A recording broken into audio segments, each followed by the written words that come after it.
పవన్ కళ్యాణ్ కుమారుడు మార్క్ శంకర్ ఆరోగ్య స్థితిపై మెగాస్టార్ చిరంజీవి కీలక అప్డేట్ ఇచ్చారు.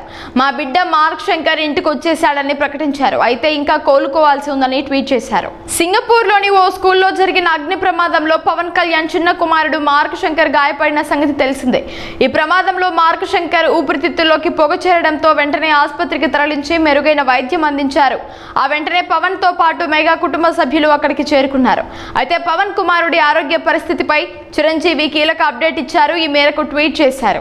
మా బిడ్డ మార్క్ శంకర్ ఇంటికి వచ్చేశాడు. అయితే ఇంకా కోలుకోవాల్సి ఉంది. మా కులదైవమైన ఆంజనేయ స్వామి దయతో కృపతో త్వరలోనే పూర్తి ఆరోగ్యంతో మళ్ళీ మామూలుగా ఎప్పట్లాగే ఉంటాడు అని మెగాస్టార్ చిరంజీవి ట్విట్టర్లో పేర్కొన్నారు. రేపు హనుమాన్ జయంతి. ఆ స్వామి ఓ పెద్ద ప్రమాదం నుంచి, ఓ విషాదం నుంచి ఆ పసిబిడ్డని కాపాడి మాకు అండగా నిలిచాడు. ఈ సందర్భంగా ఆయా ఊళ్ళలో, ఆయా ప్రాంతాల్లో మార్క్ శంకర్ కోలుకోవాలని ప్రతి ఒక్కరూ మా కుటుంబానికి అండగా నిలబడి ఆ బిడ్డ కోసం ప్రార్థనలు చేస్తున్నారు, ఆశీస్సులు అందజేస్తున్నారు. నా తరఫున, తమ్ముడు కళ్యాణ్ బాబు తరఫున, మా కుటుంబం 50 మంది తరఫున మీ అందరికీ ధన్యవాదాలు తెలియజేస్తున్నామని చిరంజీవి తెలిపారు. పవన్ కళ్యాణ్ చిన్న కుమారుడు మార్క్ శంకర్ త్వరగా కోలుకోవాలని తెలుగు రాష్ట్రాల్లోని ఆయన అభిమానులు ప్రత్యేక పూజలు చేస్తున్నారు. పిఠాపురంలోని 10వ శక్తిపీఠం పాదగయ క్షేత్రం ఆలయ ప్రాంగణంలో జనసేన నాయకులు, కార్యకర్తలు మృత్యుంజయ హోమం నిర్వహించారు.